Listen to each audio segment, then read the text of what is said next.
Ton frère est aux soins intensifs. Tu dois venir immédiatement. La communication a été coupée avant que je puisse poser la moindre question. Ma main tremblait en tenant le téléphone tandis que je courais dans les couloirs de l'hôpital de Denver, mon souffle formant de petits nuages dans l'air glacial de décembre. J'ai trouvé mon petit frère, Michael, relié à plus de tubes et de machines que je ne pouvais en compter. Sa peau était pâle comme du papier, ses yeux cernés trahissaient des semaines de nuit blanche. À 26 ans, il semblait avoir vieilli d'une décennie. Crise cardiaque provoquée par un stress extrême, a expliqué le médecin en ajustant ses lunettes. Tension artérielle élevée, ulcère perforé, signes évidents d'épuisement professionnel sévère. Votre frère était littéralement en train de se tuer à la tâche. Je m'appelle Jacob, j'ai 32 ans, et je ne me suis jamais senti aussi furieux de ma vie. Michael a toujours été le plus gentil de nous deux, préférant résoudre les conflits avec diplomatie alors que j'étais plus direct. Voir quelqu'un d'aussi bon se faire détruire de cette manière a déclenché quelque chose de primitif en moi. Dr Peters, a murmuré Michael à son réveil, les yeux remplis de panique. Il va être furieux si je ne reviens pas demain. J'ai déjà perdu trop de temps. Il a dit qu'il me licencierait si je manquais un jour de plus. Dr Peters. Pas même un nom, juste un titre utilisé comme une arme pour intimider. La colère m'a brûlé la gorge lorsque Michael a essayé d'arracher les électrodes de sa poitrine, désespéré de retourner au travail alors qu'il était presque mort. « Mike, tu as failli mourir », ai-je essayé de le calmer en tenant ses mains tremblantes. « Aucun travail ne vaut ta vie. »« Tu ne comprends pas », a-t-il pleuré, les larmes coulant le long des tubes à oxygène. Il contrôle tout. Les heures supplémentaires obligatoires, les délais impossibles, les cris devant tout le monde. Hier, il m'a fait travailler 18 heures d'affilée à classer des dossiers qu'il avait lui-même délibérément désorganisés. Il m'a dit que si je me plaignais, il ferait en sorte que je ne trouve plus jamais d'emploi dans le domaine de la comptabilité dans le Colorado. À ce moment-là, en regardant mon frère brisé dans un lit d'hôpital, j'ai pris une décision qui allait tout changer. Peters avait commis une erreur fatale. Il ne savait pas que Michael avait un frère jumeau identique. Un frère qui avait passé 12 ans dans l'armée, spécialisé dans les opérations psychologiques et les interrogatoires. Et Peters était sur le point de découvrir une version de Michael dont il n'avait jamais imaginé l'existence. Si vous aimez voir comment l'arrogance peut coûter cher, n'oubliez pas de vous abonner à la chaîne, car cette histoire ne fait que commencer. Ce que le docteur Peters ignorait, c'est que j'avais étudié précisément des hommes comme lui pendant ma carrière militaire. Et quand un prédateur rencontre quelqu'un qui connaît toutes ces techniques, la chasse s'inverse complètement. Au cours des 2 heures qui ont suivi, Michael m'a tout raconté. Entre crise de panique et dose de morphine, le vrai visage du docteur Richard Peters s'est révélé être celui d'un monstre soigneusement déguisé en respectable cadre supérieur. Peters n'était pas seulement un patron exigeant, c'était un sadique calculateur qui avait transformé la succursale de Denver de Morrison et Associates en une chambre de torture psychologique. À 52 ans, il dirigeait le cabinet comptable d'une main de fer, utilisant des techniques d'humiliation qui auraient fait rougir de honte un sergent instructeur. Il me fait travailler le week-end à classer des dossiers qu'il met en désordre le lundi, a murmuré Michael, les mains tremblantes alors qu'il tenait son verre d'eau. La semaine dernière, il m'a obligé à refaire une feuille de calcul de 400 pages parce qu'il n'aimait pas la police que j'avais utilisée. C'était la même police que l'entreprise utilise depuis 10 ans. Le schéma était méticuleux et cruel. Peters choisissait un employé à la fois pour en faire sa cible, généralement quelqu'un de jeune et de dévoué comme Michael. Il commençait par des critiques publiques déguisées en commentaires constructifs. Puis, les charges de travail impossibles avec des délais irréalistes. Enfin, l'humiliation totale devant ses collègues. Hier, il m'a appelé dans la salle de réunion remplie de clients importants, a poursuivi Michael, la voix brisée. Il m'a dit que j'étais incompétent et que je devrais être reconnaissant d'avoir un emploi, compte tenu de ma capacité intellectuelle limitée. Tout le monde a ri. Les clients ont ri, Jacob. Ils se sont moqués de moi. Ma mâchoire s'est crispée involontairement. Pendant 12 ans dans l'armée, j'ai affronté des insurgés, interrogé des terroristes et démantelé des cellules criminelles. Mais aucun ennemi ne m'avait jamais provoqué la rage viscérale que je ressentais pour cet homme que je n'avais jamais rencontré. Peters avait choisi Michael parce qu'il était gentil, poli et désespéré d'impressionner. Mon frère travaillait 70 heures par semaine, sautait des repas et annulait ses projets sociaux. Tout cela pour plaire à un homme qui considérait la gentillesse comme une faiblesse à exploiter. Il a un système, a expliqué Michael entre 2 sanglots. Il choisit toujours quelqu'un de nouveau tous les 6 mois. Avant moi, c'était Jennifer. Elle a fait une dépression nerveuse et a été licenciée pour instabilité émotionnelle. Avant elle, c'était Marcus. Il a développé un ulcère et a démissionné. Peters appelle cela la sélection naturelle en entreprise. L'infirmière est entrée pour vérifier les signes vitaux de Michael, et j'en ai profité pour assimiler ces informations. Peters n'était pas seulement un tyran, c'était un prédateur systématique qui avait perfectionné ses techniques au fil des ans. Il savait exactement comment briser psychologiquement une personne sans laisser de preuves légales. Mais Peters avait commis une erreur fatale en choisissant Michael comme cible. Il ne savait pas que mon frère avait une famille qui n'accepterait pas un tel traitement. Une famille dotée de compétences très spécifiques pour faire face aux prédateurs. Jacob, m'a dit Michael en me saisissant le bras lorsque l'infirmière est sortie. Tu ne peux rien faire. Il a des relations dans tout le secteur comptable du Colorado. Si tu causes des problèmes, il détruira ma carrière pour toujours. Je l'ai déjà vu faire ça à d'autres personnes. J'ai souri pour la première fois depuis mon arrivée à l'hôpital. Un sourire que Michael ne reconnaissait pas, mais que mes anciens collègues de l'unité connaissaient bien. C'était le sourire que j'affichais lorsque j'identifiais enfin le point faible de l'ennemi. Mike, tu dois me faire confiance. Demain, tu appelleras Peters et tu lui diras que tu reprends le travail. Je lui ai serré fermement la main. Tu lui diras que le médecin t'a autorisé à reprendre des activités légères et que tu ne veux pas décevoir l'équipe. Jacob, non. A-t-il protesté? Tu ne vas pas y retourner, ai-je insisté, ma voix prenant le ton calme que j'utilisais pendant les briefings militaires. C'est moi qui vais y aller. Michael m'a regardé d'un air perplexe pendant quelques secondes avant que la compréhension ne frappe son visage comme un éclair. Nous étions des jumeaux identiques, même taille, même poids, même couleur de cheveux. La seule différence était que j'avais des muscles développés par l'armée, tandis que Michael avait maigri à cause du stress. Mais quelques jours de gym et des vêtements amples résoudraient ce problème. Le docteur Peters est sur le point de découvrir une version de Michael qu'il n'aurait jamais imaginée, dis-je en ajustant le coussin derrière la tête de mon frère. Une version qui a passé 12 ans à apprendre exactement comment traiter les hommes comme lui. L'ironie était délicieuse. Peters avait brisé mon frère en le considérant comme faible et soumis. Il allait maintenant découvrir ce qui se passe quand quelqu'un qui lui ressemble possède tous les outils psychologiques nécessaires pour détruire un prédateur. Et le plus beau dans tout ça, il ne se douterait jamais qu'il était traqué avant d'être complètement acculé. Les 3 jours suivants ont été une immersion totale dans l'enfer que Peters avait créé pour mon frère. Pendant que Michael se remettait à l'hôpital, j'ai étudié chaque détail de sa routine de travail, chaque maniérisme, chaque vulnérabilité que Peters exploitait systématiquement. Lisa, la réceptionniste de Morrison et Associates, m'a envoyé discrètement des photos du lieu de travail depuis le téléphone de Michael. L'entreprise occupait 2 étages d'un immeuble commercial dans le centre de Denver, Peters contrôlant tout depuis son bureau dans le coin, entouré de parois vitrées qui lui permettaient d'observer chaque mouvement des employés. Il a installé des caméras sur tous les postes de travail, m'a confié Michael lors d'une de mes visites. Il dit que c'est pour optimiser la productivité, mais en réalité, il utilise les enregistrements pour humilier les gens lors des réunions. La semaine dernière, il a projeté une vidéo de moi en train de bâiller pendant le déjeuner et a dit que j'étais paresseux. Grâce à des conversations avec d'autres employés via Michael, j'ai découvert que Peters avait créé un environnement de terreur psychologique si systématique qu'il en était impressionnant par sa cruauté calculée. Il passait d'une cible à l'autre, maintenant tout le monde dans une anxiété constante quant à savoir qui serait le prochain. Jennifer Santos, la femme qui avait fait une dépression nerveuse, travaillait toujours dans l'entreprise à un poste réduit. Peters la gardait là comme exemple vivant de ce qui arrivait à ceux qui n'arrivaient pas à suivre le rythme. Elle ne faisait que des tâches administratives de base, tandis que Peters faisait parfois des commentaires sur son instabilité devant les nouveaux employés. Il l'a complètement brisée, a chuchoté Michael, connecté à des moniteurs cardiaques. Jennifer était brillante. Diplômée de Harvard, elle parlait 4 langues. Aujourd'hui, elle arrive à peine à parler en réunion sans que ses mains tremblent. Peters lui a volé son âme, Jacob. Marcus Rodriguez, l'homme qui avait développé un ulcère avant Michael, m'a appelé après avoir appris son hospitalisation. Sa voix était empreinte d'une colère froide lorsqu'il a décrit les méthodes de Peters. Il ne crie pas et n'insulte pas, expliqua Marcus. Il est plus subtil et plus dévastateur. Il vous félicite devant les autres, puis vous appelle en privé pour détruire votre estime de soi. Il dit des choses comme « Tout le monde pense que vous êtes compétent, mais nous connaissons tous les deux la vérité, n'est-ce pas ?» Il vous fait douter de votre propre santé mentale. Le système était diabolique. Peters choisissait des personnes dévouées et peu sûres d'elles, les isolait psychologiquement de leurs collègues par un favoritisme fin, puis utilisait comme arme des informations personnelles obtenues lors de conversations informelles. Michael avait mentionné en passant que nos parents étaient morts dans un accident quand nous étions jeunes.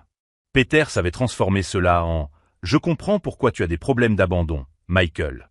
C'est peut-être pour cela que tu es si désespéré de plaire. Le mardi, 3 jours après l'hospitalisation, j'ai fait ma première incursion de reconnaissance. J'ai enfilé l'un des costumes de Michael, j'ai répété sa posture légèrement voûtée devant le miroir et je me suis rendu au bâtiment de Morrison et Associates pendant l'heure du déjeuner. Le hall d'entrée était rempli d'employés qui allaient et venaient. Personne ne m'a reconnu. Après tout, j'étais Michael pour eux. Mais j'ai pu observer l'atmosphère. Les gens marchaient rapidement, évitant le contact visuel, parlant à voix basse. C'était comme un camp de prisonniers de guerre déguisés en bureau d'entreprise. À travers la baie vitrée du 2e étage, j'ai vu Peters pour la première fois. 52 ans, cheveux gris coiffés en arrière, costume italien impeccable. Il criait après quelqu'un au téléphone, gesticulant violemment, le visage rouge de colère.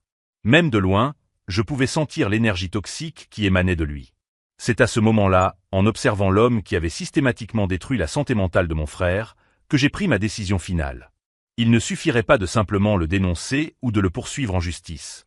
Peters avait passé des années à perfectionner l'art de briser psychologiquement les gens sans laisser de traces légales.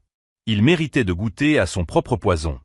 Au cours de ma carrière militaire, je me suis spécialisé dans les opérations psychologiques et la lutte contre le terrorisme. J'ai appris que les prédateurs les plus dangereux sont ceux qui opèrent dans le cadre de structures légales, utilisant leur autorité légitime à des fins illégitimes. Peters était exactement ce type d'ennemi. Le mercredi, Michael était suffisamment stable pour sortir de l'hôpital, mais les médecins ont recommandé au moins 2 semaines de repos complet. Parfait. J'avais 2 semaines pour être Michael et montrer à Peters ce qui arrive quand on choisit la mauvaise cible. « Jacob, tu es sûr de toi ?» m'a demandé Michael lorsque je lui ai expliqué mon plan dans son intégralité. S'il découvre la vérité, il pourrait détruire nos 2 carrières. J'ai souri en ajustant la cravate de Michael dans le miroir de l'hôpital. Mike, il ne découvrira rien, car il sera trop occupé à essayer de comprendre pourquoi Michael a soudainement cessé d'avoir peur de lui. L'ironie était parfaite. Peters avait choisi Michael comme cible parce qu'il le considérait comme faible et soumis. Il allait maintenant découvrir ce qui se passe quand quelqu'un qui semble être ainsi possède 12 ans d'entraînement militaire en guerre psychologique.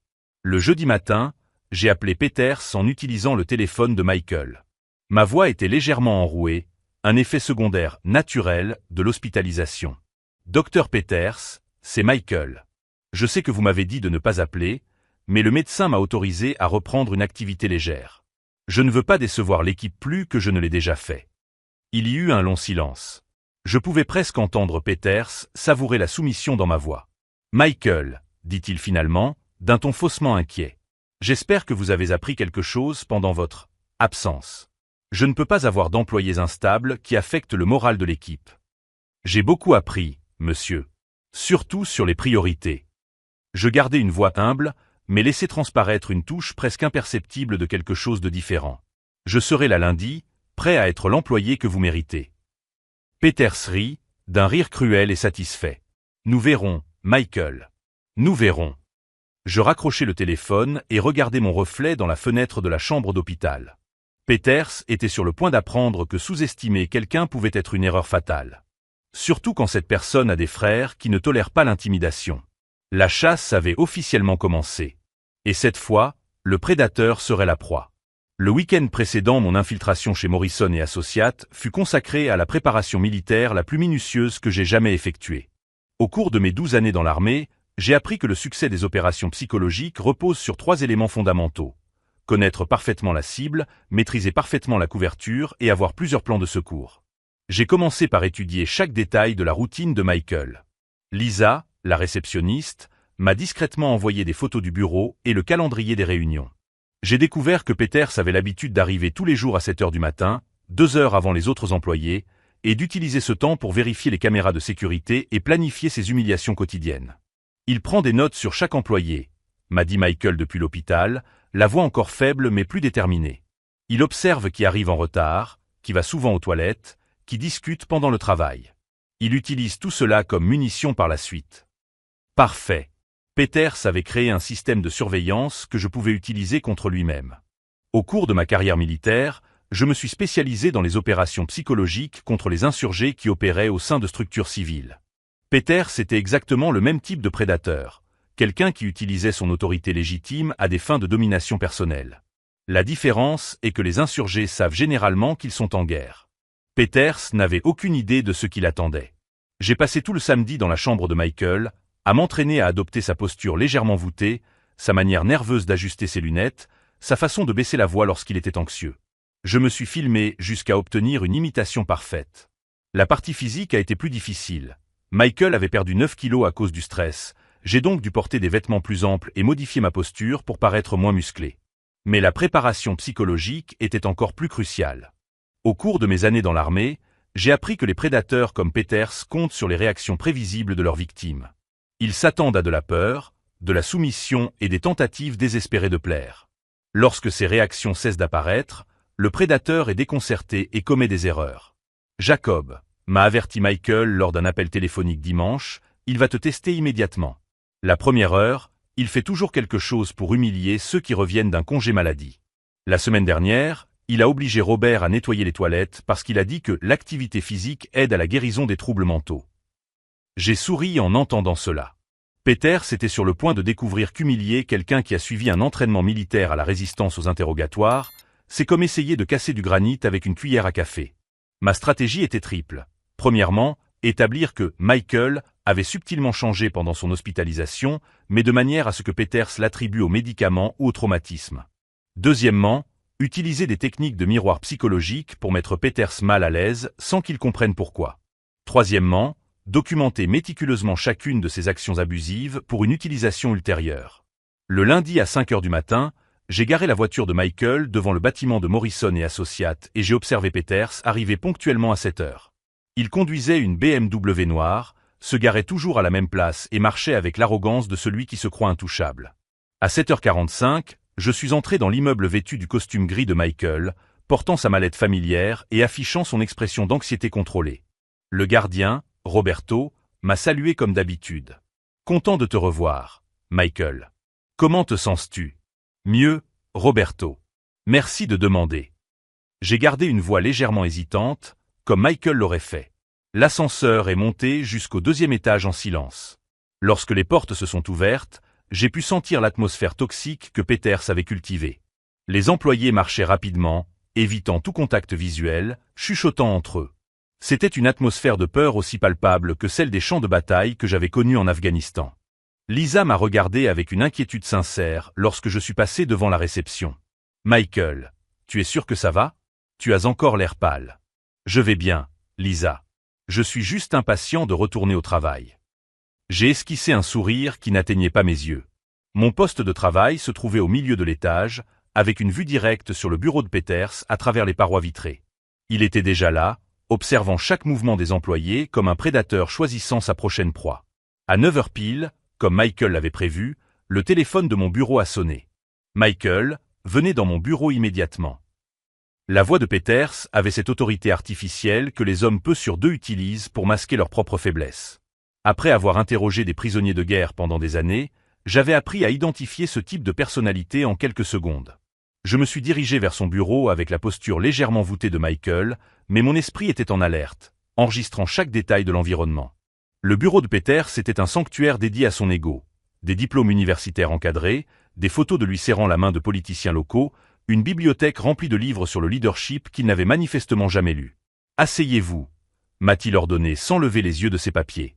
Une technique classique de domination. Faire attendre la personne pendant que vous démontrez votre importance en feignant d'être occupé. Je me suis assis sur la chaise inconfortable en face de son bureau et j'ai attendu. Lors d'interrogatoires militaires, j'ai appris que le silence est une arme puissante. Celui qui se sent obligé de le rompre le premier révèle généralement plus qu'il ne le souhaite. Après 2 minutes de théâtre inutile, Peters m'a enfin regardé.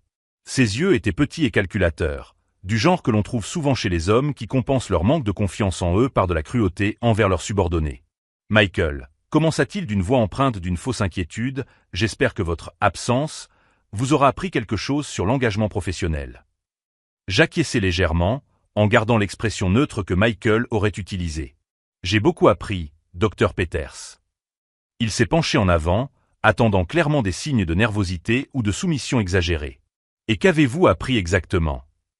C'était le premier coup critique. Peters s'attendait à ce que Michael implore son pardon, promette de travailler plus d'heures, accepte n'importe quelle humiliation pour conserver son emploi. Au lieu de cela, j'ai maintenu un contact visuel direct, ce que Michael n'aurait jamais fait, et j'ai répondu calmement. J'ai appris à établir des priorités et à reconnaître les schémas de comportement. La réponse était délibérément ambiguë, mais chargée de sous-entendus qu'un homme paranoïaque comme Peters ne manquerait pas de saisir. J'ai vu une légère contraction dans ses yeux, le premier signe que quelque chose ne se déroulait pas comme prévu. Si vous suivez ce parcours de transformation et que vous souhaitez voir comment des histoires réelles de justice peuvent inspirer le changement, n'oubliez pas de vous abonner à la chaîne. La partie la plus intense de cette stratégie psychologique ne fait que commencer. Des schémas comportementaux ? Répéta Peters, sa voix prenant un ton légèrement plus aigu. De quoi parlez-vous exactement? Rien de spécifique, monsieur. Juste des observations générales sur la dynamique de travail. Je laissai un léger sourire effleurer mes lèvres. Pas le sourire soumis de Michael, mais quelque chose de plus subtil et contrôlé. Peters se cala dans son fauteuil, visiblement mal à l'aise. Après 12 ans passés à côtoyer des manipulateurs professionnels, j'ai appris qu'ils dépendent de réactions prévisibles. Lorsque ces réactions ne se produisent pas, le manipulateur est désorienté. Eh bien, dit-il finalement, j'espère que ces observations n'interfèrent pas avec votre productivité. J'ai une pile de dossiers qui doit être réorganisée avant la fin de la journée. Il désigna une pile de documents délibérément en désordre sur la table d'appoint. C'était exactement le genre de tâche punitive que Michael avait décrite. Un travail inutile destiné à humilier et à frustrer. Bien sûr, Dr Peters. Je me suis levé et j'ai pris la pile de dossiers. Je vais m'y mettre tout de suite. En retournant à mon bureau, je sentais le regard de Peters posé sur moi à travers les cloisons vitrées. Il essayait de comprendre pourquoi Michael semblait différent, mais il n'arrivait pas à identifier exactement ce qui avait changé. Au cours des 6 heures qui suivirent, j'ai méticuleusement classé les dossiers tout en mettant en œuvre la première phase de mon plan. Chaque fois que Peters me regardait, je travaillais avec diligence, mais il y avait quelque chose dans mon attitude, une confiance subtile que Michael n'avait jamais affichée. À 5 heures de l'après-midi, j'ai rapporté les dossiers parfaitement classés au bureau de Peters. Il a examiné le travail avec une déception évidente de ne trouver aucune erreur à critiquer. Correct, a-t-il marmonné, clairement frustré de ne pas avoir de raison de se plaindre. Merci, Dr Peters. Y a-t-il autre chose à faire? La question était apparemment innocente, mais je l'ai posée avec le ton exact de quelqu'un qui était sincèrement disposé à travailler et non désespéré de plaire. La différence est subtile, mais les prédateurs comme Peters la détectent instinctivement. Non. Rentrez chez vous. J'ai rassemblé mes affaires et me suis dirigé vers l'ascenseur, conscient que Peters m'observait toujours. Dans le reflet des portes de l'ascenseur, je l'ai vu décrocher son téléphone, probablement pour appeler quelqu'un des ressources humaines et s'enquérir de mon état mental ou de ma consommation de médicaments. Parfait. La confusion avait commencé. Ce soir-là, j'ai appelé Michael depuis le parking de l'hôpital. Comment ça s'est passé? M'a-t-il demandé avec impatience. Premier jour réussi. Peters est confus, mais il ne sait pas encore pourquoi. J'ai regardé le bâtiment illuminé de Morrison et Associates à travers le pare-brise. Demain, nous entamons la deuxième phase. Jacob, tu es sûr que ça va marcher? J'ai souri dans l'obscurité de la voiture, me souvenant d'opérations similaires au Moyen-Orient où nous avions transformé des prédateurs confiants en hommes désespérés en utilisant uniquement des techniques psychologiques. Mike, pendant 12 ans, j'ai appris que chaque prédateur a un point de rupture. Peters a passé des années à briser des gens parce que personne n'avait jamais renversé la situation contre lui. J'ai démarré le moteur et quitté le parking. Il est sur le point de découvrir ce qui se passe quand quelqu'un qui connaît toutes ces techniques décide de les utiliser contre lui. En rentrant chez moi, je planifiais déjà les prochaines étapes. Peters avait passé des années à développer son système de domination psychologique, le perfectionnant sur des victimes sans défense comme Michael. Il allait maintenant découvrir comment ce même système fonctionnait lorsqu'il était dirigé contre son créateur. L'opération avait officiellement commencé. Et Peters n'avait aucune idée qu'il était déjà traqué. C'est au cours de ma 2e semaine en tant que Michael que j'ai lancé la phase 2 de l'opération. Peters avait passé 7 jours à essayer de comprendre pourquoi sa cible préférée semblait différente, mais il n'avait toujours pas réussi à identifier exactement ce qui avait changé. Il était temps d'intensifier la pression. Le lundi matin, je suis arrivé 15 minutes plus tôt que d'habitude, ce que Michael n'aurait jamais fait. Lorsque Peters est arrivé à 7 heures pile, il m'a trouvé en train de classer méticuleusement les dossiers de la réception, une tâche que personne ne m'avait demandé.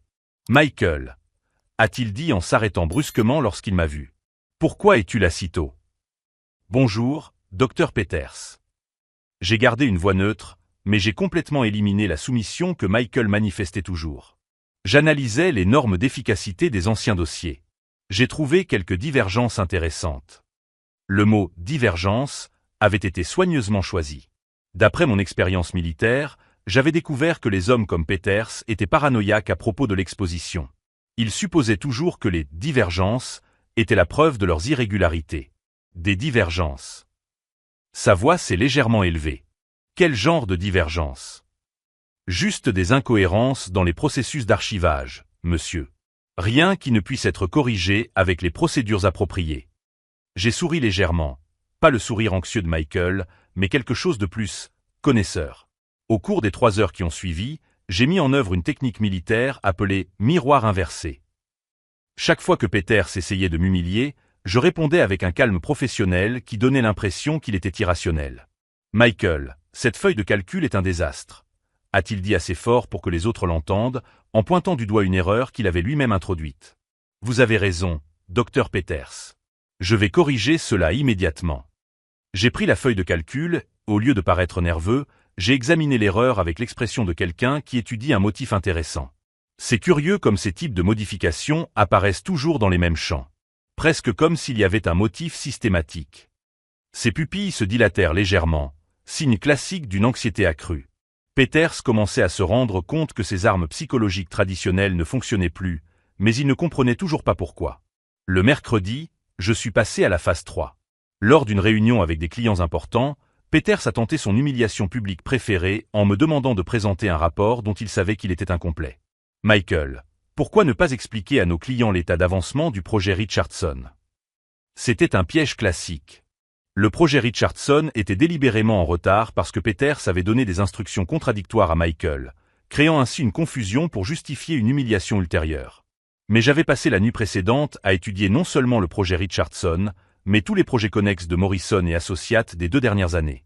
Je me suis levé avec une assurance que Michael n'avait jamais démontrée. Bien sûr, Dr Peters.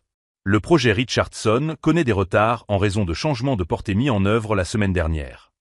Je me suis dirigé vers le tableau blanc et j'ai commencé à dessiner un calendrier détaillé. Cependant, j'ai identifié 3 possibilités d'optimisation qui pourraient non seulement rattraper le temps perdu, mais aussi livrer le projet 2 semaines avant la date limite initiale. Au cours des 15 minutes qui ont suivi, j'ai présenté une analyse si détaillée et professionnelle que les clients ont été véritablement impressionnés. J'ai utilisé une terminologie militaire adaptée au monde des affaires, des techniques de présentation que j'avais apprises lors de briefings opérationnels et une assurance qui venait de 12 années passées à diriger des situations de vie ou de mort. « Excellente analyse, Michael », a déclaré le client principal lorsque j'ai terminé. C'est exactement l'approche stratégique que nous recherchions. Le visage de Peters était rouge lorsque la réunion s'est terminée. Pour la première fois depuis des années, sa tentative d'humiliation s'était transformée en triomphe public pour sa cible. Pire encore, cela s'était produit devant des clients importants qui voyaient désormais Michael comme quelqu'un de compétent et de stratégique. Dans mon bureau. Tout de suite, a-t-il sifflé lorsque les clients sont sortis. Je l'ai suivi calmement, remarquant que d'autres employés nous observaient avec des expressions de choc. Ils n'avaient jamais vu Michael briller lors d'une présentation, et encore moins surpasser Peters en public. Peters a claqué la porte du bureau avec une force inutile, autre signe classique de perte de contrôle. Au cours de mes interrogatoires, j'ai appris que les prédateurs deviennent plus dangereux lorsqu'ils se sentent acculés, mais qu'ils commettent aussi plus d'erreurs. « Qu'est-ce que vous croyez faire » explosa-t-il, son masque de professionnalisme tombant enfin. « Depuis quand prenez-vous des initiatives sans mon accord ?»« Désolé, Dr Peters. Je pensais aider l'entreprise. » J'ai gardé une voix parfaitement calme, créant un contraste maximal avec son agitation. « J'ai du mal à interpréter vos instructions sur la proactivité. » Proactivité. Il a laissé échapper un rire amer. « Michael, vous êtes à peine capable de ranger un tiroir sans supervision. Et maintenant, vous voulez me faire croire que vous êtes soudainement devenu un stratège en affaires ?» C'était l'ouverture que j'attendais. Peters venait de franchir une ligne cruciale en remettant publiquement en question les compétences de base d'un employé. Dans une entreprise comme Morrison et Associates, cela constituait un harcèlement documentable. « Dr Peters, dis-je en sortant mon téléphone de ma poche, puis-je vous demander si vous enregistrez cette conversation à des fins de développement professionnel ? Car j'ai enregistré toutes nos interactions depuis mon retour, conformément aux nouvelles directives de documentation de l'entreprise. » Je mentais au sujet des directives, mais la réaction de Peters était exactement celle que j'attendais. Son visage pâlit lorsqu'il réalisa qu'il existait peut-être des preuves documentées de ses méthodes abusives. Vous m'enregistrez. Je ne fais que suivre les protocoles de transparence, monsieur. Les RH ont recommandé la documentation complète de toutes les interactions de supervision après mon retour médical. Un autre mensonge soigneusement préparé. Je peux l'effacer si cela vous met mal à l'aise. Peters est resté silencieux pendant de longues secondes, calculant clairement s'il avait dit quelque chose d'incriminant. Pendant ce temps, j'ai mis en œuvre la phase finale de l'opération. Dr Peters, dis-je d'une voix légèrement différente, moins soumise, mais pas agressive non plus. C'était le ton que j'utilisais lorsque j'interrogeais des prisonniers sur le point de craquer. Puis-je faire une remarque personnelle? Il acquiesça d'un signe de tête raide, encore sous le choc de la révélation concernant les enregistrements. Pendant mon hospitalisation, j'ai eu beaucoup de temps pour réfléchir. Sur les modèles de comportement, les dynamiques de pouvoir et la façon dont certaines personnalités fonctionnent. Je fis une pause, lui laissant le temps d'absorber chaque mot. Il est fascinant de voir comment certains individus développent des stratégies systématiques pour dominer psychologiquement les autres. Peters me regarda comme s'il voyait un fantôme. Pour la première fois, Michael parlait avec connaissance et autorité de la manipulation psychologique. Surtout dans les environnements professionnels, poursuivis-je, où la hiérarchie fournit une couverture légale à des comportements qui seraient considérés comme abusifs dans d'autres contextes. Michael, murmura-t-il, de quoi parlez-vous exactement? Je souris, pas le sourire nerveux de Michael, mais quelque chose de plus froid et calculé. Je parle de reconnaître des schémas, Dr Peters, et de ce qui se passe quand quelqu'un qui comprend ces schémas décide de ne plus en être victime. C'est à ce moment-là que j'ai vu la compréhension frapper ses yeux comme un éclair. Pas une compréhension totale. Il ne savait toujours pas qui j'étais vraiment, mais la perception terrifiante que Michael était devenu quelque chose qu'il ne pouvait pas contrôler. « Qui êtes-vous » demanda-t-il, sa voix à peine plus qu'un murmure. Je me suis levé lentement, ajustant la cravate de Michael dans le reflet de la fenêtre. Je suis la personne que votre comportement a créée, Dr Peters. La version de Michael qui émerge quand quelqu'un cesse enfin d'accepter d'être brisé. Je me suis dirigé vers la porte, m'arrêtant la main sur la poignée. Et demain, nous aurons une conversation très intéressante sur l'avenir de cette entreprise. Je l'ai laissé seul dans son bureau, sachant qu'il passerait toute la nuit à essayer de comprendre ce qui s'était passé. Peters avait déjà été confronté à de l'insubordination, mais jamais à une transformation psychologique aussi complète et menaçante. En retournant à mon bureau, je pouvais sentir les autres employés m'observer avec un mélange d'admiration et de crainte.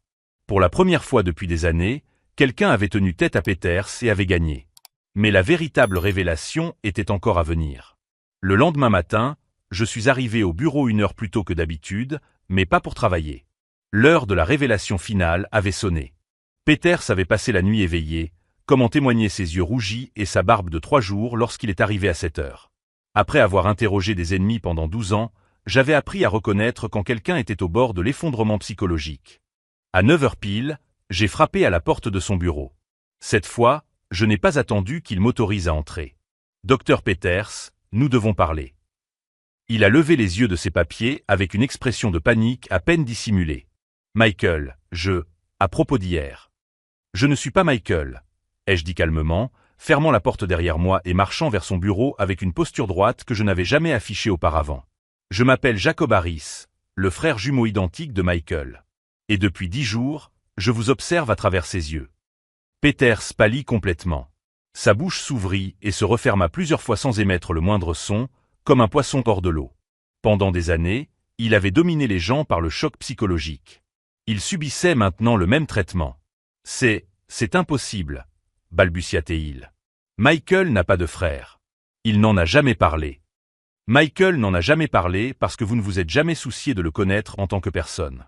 Pour vous, il n'était qu'une cible facile. » Je m'assis sur la chaise en face de son bureau avec la même assurance militaire que j'avais développée en commandant des troupes. Mais Michael a une famille. Une famille qui ne tolère pas que des prédateurs comme vous détruisent des gens bien. Peters tenta de retrouver son sang-froid, mais ses mains tremblaient visiblement lorsqu'il attrapa le téléphone. Je vais appeler la sécurité. C'est une intrusion. C'est de la documentation, l'interrompis-je en posant mon téléphone sur la table entre nous. Au cours des 10 derniers jours, j'ai enregistré chacune de nos interactions. Chaque ordre abusif, chaque commentaire humiliant, chaque tentative de manipulation psychologique. J'ai des heures de preuves de harcèlement systématique sur le lieu de travail. Je me suis levé et j'ai commencé à marcher lentement autour de son bureau, une technique que j'utilisais pendant les interrogatoires pour établir une domination psychologique. Peters a pivoté sur sa chaise pour me suivre, ses yeux suivant chacun de mes mouvements comme ceux d'un animal acculé. Mais ce n'est pas tout, Dr Peters. Vous voyez, au cours de ma carrière militaire, j'ai développé certaines compétences en matière d'enquête. Alors, pendant que vous pensiez torturer Michael, j'enquêtais sur vous. Je me suis arrêté derrière sa chaise. Et j'ai découvert des choses fascinantes. J'ai posé un gros dossier sur son bureau. Peters l'a regardé comme s'il s'agissait d'une bombe sur le point d'exploser. « Ouvrez-le » ai-je ordonné avec la voix que j'utilisais pour commander des soldats. Les mains tremblantes, Peters ouvrit le dossier. À l'intérieur se trouvaient des copies de documents qu'il n'aurait jamais imaginé que quelqu'un découvrirait. Des registres financiers montrant comment il détournait des fonds destinés à la formation des employés, des emails supprimés dans lesquels il coordonnait l'élimination systématique des employés plus âgés, des preuves de discrimination et de harcèlement à l'encontre de dizaines de personnes sur une période de 5 ans. « Comment, où avez-vous trouvé ça » demanda-t-il d'une voix tremblante. Jennifer Santos a toujours accès aux anciens systèmes. Elle a conservé des copies de tout, avant que vous ne trahissiez sa confiance. Je retournai devant le bureau et le regardai droit dans les yeux. Marcus Rodriguez a conservé des registres détaillés de chaque abus qu'il a subi. Et il y en a d'autres. Beaucoup d'autres. Peters se mit à feuilleter désespérément les documents, sa respiration s'accélérant à chaque page. C'était la preuve complète d'années de comportement criminel de la part de l'entreprise. Mais attendez, il y a plus, continuai-je en sortant un autre document du dossier. Voici une communication officielle du siège social de Morrison et Associates à Chicago. Ils ont reçu un rapport anonyme détaillé sur des irrégularités dans la succursale de Denver. Un audit complet sera lancé lundi prochain. Le son qui sortit de la gorge de Peters fut un gémissement primitif de désespoir. Il comprit enfin que ce n'était pas seulement son poste qui était en jeu, mais toute sa carrière, sa réputation et peut-être même sa liberté. « S'il vous plaît » murmura-t-il, toute son arrogance s'évaporant instantanément. « S'il vous plaît, il n'est pas nécessaire d'en arriver là. Nous pouvons régler cela. Je peux donner une promotion à Michael, une augmentation de salaire. »« Michael est à l'hôpital à cause de vous, » répondis-je froidement. « Une crise cardiaque induite par le stress à 26 ans. Vous avez failli tuer mon frère avec votre sadisme. » Peters se mit à pleurer. Pas des larmes de crocodile ou de manipulation émotionnelle, mais de véritables sanglots de terreur absolue. Pendant des années, il avait utilisé la peur comme une arme contre les autres. Il goûtait maintenant à la terreur de celui qui affronte enfin les conséquences de ses actes. « Je peux changer » supplia-t-il en tombant à genoux à côté de la chaise. « Je peux être différent. Je peux mieux traiter tout le monde. S'il vous plaît, donnez-moi une chance. J'ai une famille, des enfants à l'université. » Pendant plusieurs secondes, j'ai observé l'homme qui avait systématiquement détruit des dizaines de vies, désormais réduit à un enfant effrayé implorant la pitié. C'était une justice poétique parfaite. Le prédateur goûtait enfin à la vulnérabilité qu'il avait exploitée chez les autres. « Levez-vous, Peters. » Ma voix prit le ton que j'utilisais avec les prisonniers de guerre brisés. Vous avez 2 options. Premièrement, vous démissionnez immédiatement, avec une confession écrite de tous les abus documentés dans ce dossier, et vous disparaissez à jamais du secteur de la comptabilité. Il se leva, s'essuyant le nez avec la manche de son costume coûteux. Quelle est la deuxième option? L'audit suit son cours normal. Les documents sont transmis au service juridique de Morrison et Associates, au ministère du Travail de l'État du Colorado et à tous les principaux sites d'évaluation des entreprises. Votre carrière prend fin publiquement, avec une enquête pénale pour harcèlement et détournement de fonds. Peters regarda les documents éparpillés sur son bureau, puis me regarda à nouveau les documents. Le calcul était simple, aveu et exil volontaire, ou destruction publique totale. Si je démissionne, dit-il d'une voix brisée, vous garantissez que cela restera entre nous. Je vous garantis que vous aurez la possibilité de reconstruire votre vie loin d'ici. Mais toute tentative de revenir dans le secteur de la comptabilité ou de nuire à un ancien employé de Morrison et Associates entraînera la divulgation immédiate de tout. 30 minutes plus tard, Peters avait signé une lettre de démission détaillée et une confession complète de ses pratiques abusives. Il a vidé son bureau sous ma supervision, remis tous ses mots de passe et accès à l'entreprise, puis s'est dirigé vers l'ascenseur avec pour seul bagage un carton contenant ses effets personnels. À la porte de l'ascenseur, il s'est retourné une dernière fois. « Comment savais-tu que je n'essaierais pas de me venger ?» J'ai souri, Le même sourire froid que j'avais perfectionné pendant les opérations militaires. Parce que les hommes comme toi sont fondamentalement lâches, Peters. Vous n'attaquez que ceux que vous percevez comme plus faibles. Et maintenant, tu sais exactement à quel point je peux être forte. Les portes de l'ascenseur se sont refermées, emmenant Richard Peters hors de Morrison et Associates pour toujours. Jennifer Santos a été promue directrice régionale le même après-midi. Marcus Rodriguez a reçu une offre pour revenir en tant que consultant senior. Lisa a été officiellement reconnue pour sa loyauté et son intégrité. Et Michael a quitté l'hôpital une semaine plus tard pour découvrir qu'il avait été promu directeur des opérations en l'absence de Peters. 3 mois plus tard, j'ai retrouvé Michael dans notre maison d'enfance à Denver, où il se remettait complètement. Il avait retrouvé ses couleurs, repris du poids et, pour la première fois depuis des années, il souriait sincèrement. Jacob, m'a-t-il dit alors que nous préparions le barbecue dans le jardin, comment te remercier de m'avoir rendu ma vie? Tu n'as pas à me remercier, Mike. Nous sommes une famille. C'est ce que font les familles. Nous avons regardé le soleil se coucher sur les montagnes du Colorado, 2 frères qui avaient affronté un prédateur et l'avaient vaincu. Cette expérience nous a appris que les gens bien ne doivent pas toujours accepter les abus en silence. Parfois, tout ce dont ils ont besoin, c'est de quelqu'un qui refuse de se laisser intimider. 6 mois plus tard, Morrison et Associates Denver étaient devenus un modèle d'environnement de travail positif. La productivité avait augmenté de 40%, le taux de rotation du personnel était tombé à pratiquement 0, et l'entreprise avait remporté plusieurs prix pour ses pratiques de gestion éthique. Et Peters? J'ai entendu dire qu'il avait trouvé un emploi de comptable junior dans une petite ville du Nebraska, loin de tout poste d'autorité. Apparemment, il a appris l'humilité de la manière la plus dure qui soit. Mon expérience militaire m'a appris que la véritable victoire ne consiste pas à détruire l'ennemi, mais à protéger les innocents et à créer un environnement où les prédateurs ne peuvent pas prospérer. Parfois, il suffit de montrer sa force pour que la justice prévale.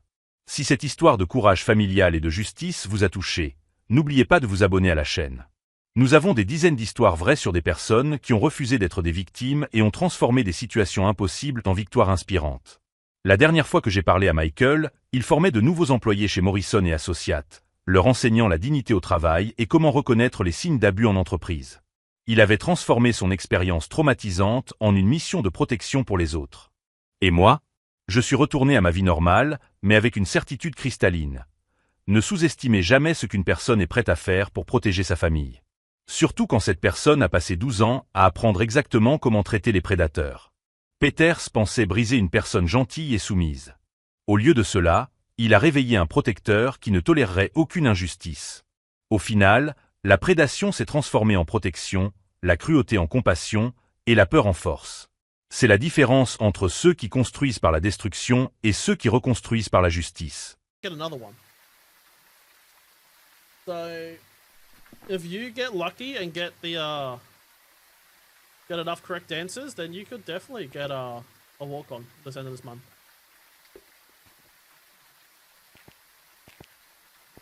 Don't forget to grab your bingo cards.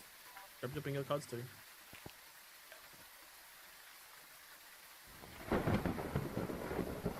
There's also going to be 2 giveaways for merch tonight, one for socks and one for a mug.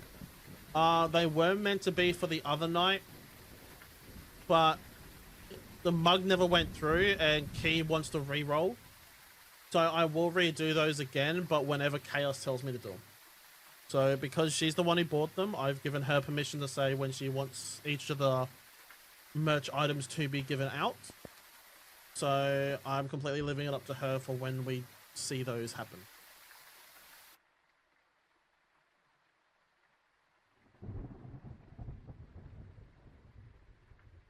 Hey Robbie, how you doing, mate? How you doing? Are you liking the perfectly normal Phasmo?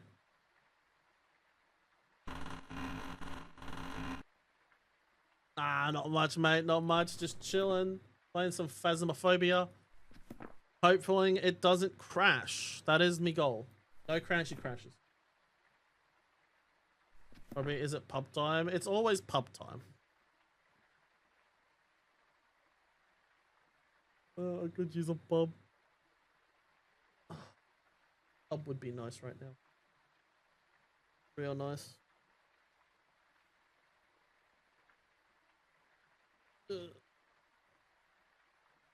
Ready for work time. You gotta go to work first before you can even get to the pub. That's fun. Imagine if you could just sit at the pub all day, Robbie, and just drink beer all day. Bro, it's playing. A bo pom supper.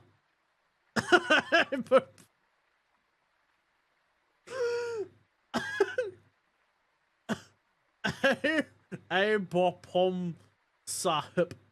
A bo pom sip.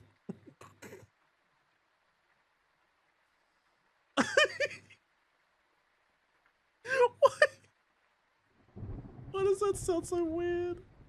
So, but I'm on the. Oh, and still gotta go mop into the table. I can have a drink for you. I could easily have a drink for you. Cause every Aussie just has a bowl of rum or something down beside their desk. I'm not joking. It's true.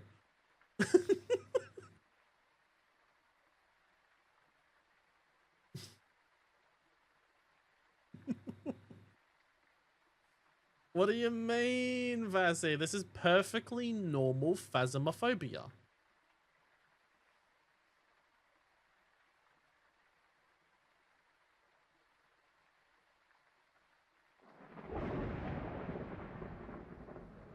I love how just everyone knows it's not, but at the same time, I'm just going along with it because I don't give a fuck. It's still Faz. You're still watching me play Faz. You're just watching me play Faz backwards.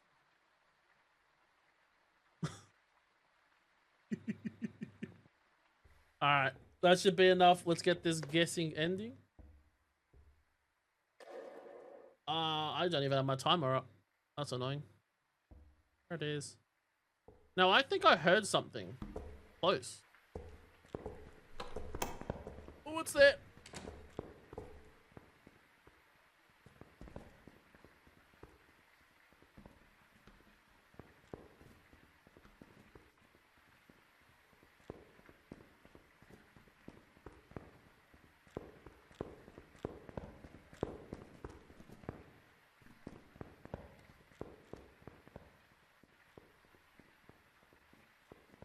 Sorry, Ghosty, go away. Go away, Ghosty. Shoo. Shoo, shoo, shoo, shoo, shoo.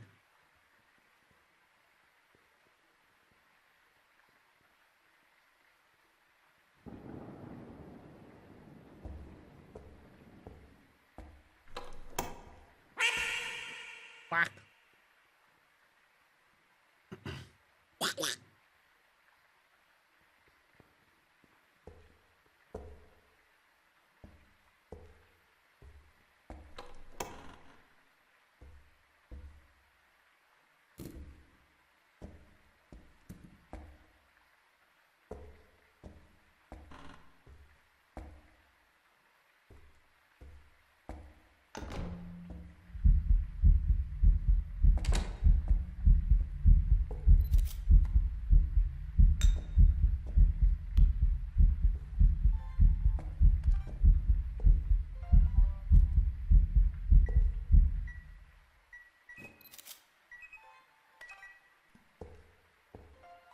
Is that me or did that sound like a fucking Raiju?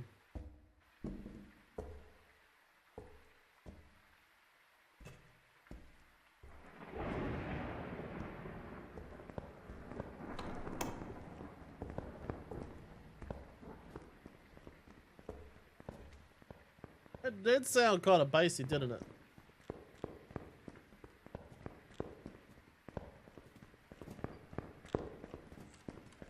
Fuck off, Ghosty. Fuck off.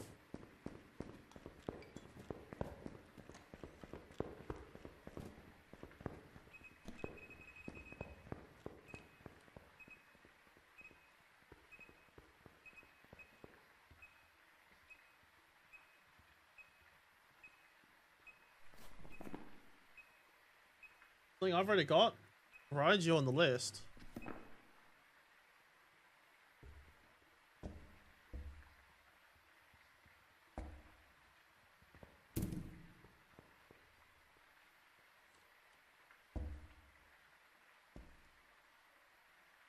Thank you for the like, Mama Jew Bear. I appreciate it. And if you didn't hear me before, thank you also for the resub. By the way, I did forget to say this too before. I know I said Eva. Huffle, Bravo, Miss Dandyly, Old School Gamer, Cinnamon. Thank you all for the follows. I really do appreciate them. If you are still here, I really appreciate the follows.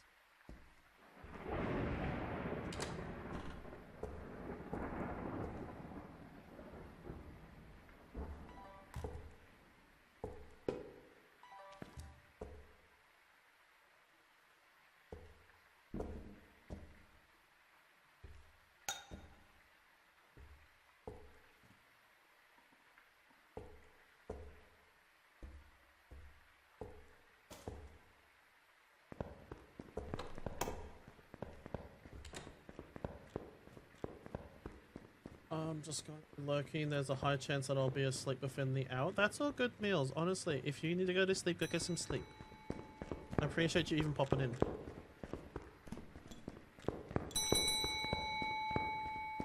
Ding ding ding. Fuck off, ghost.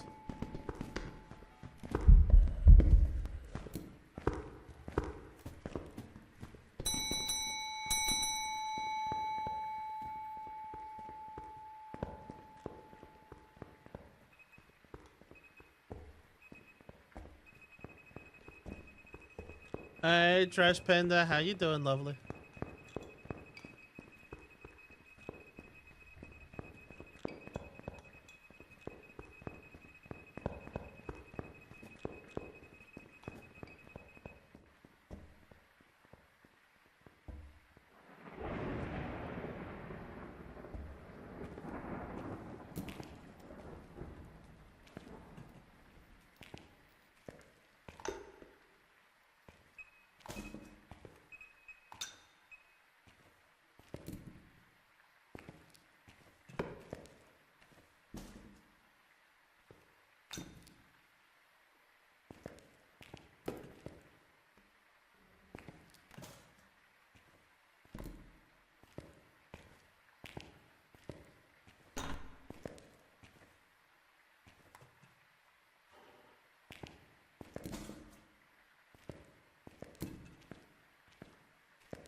Okay, that's on the table.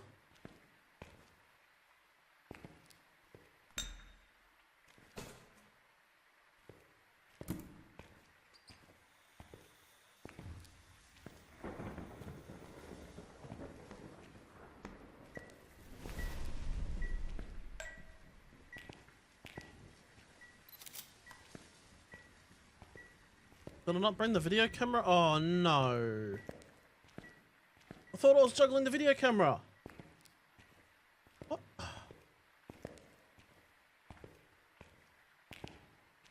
Damn it. I was just off to the side.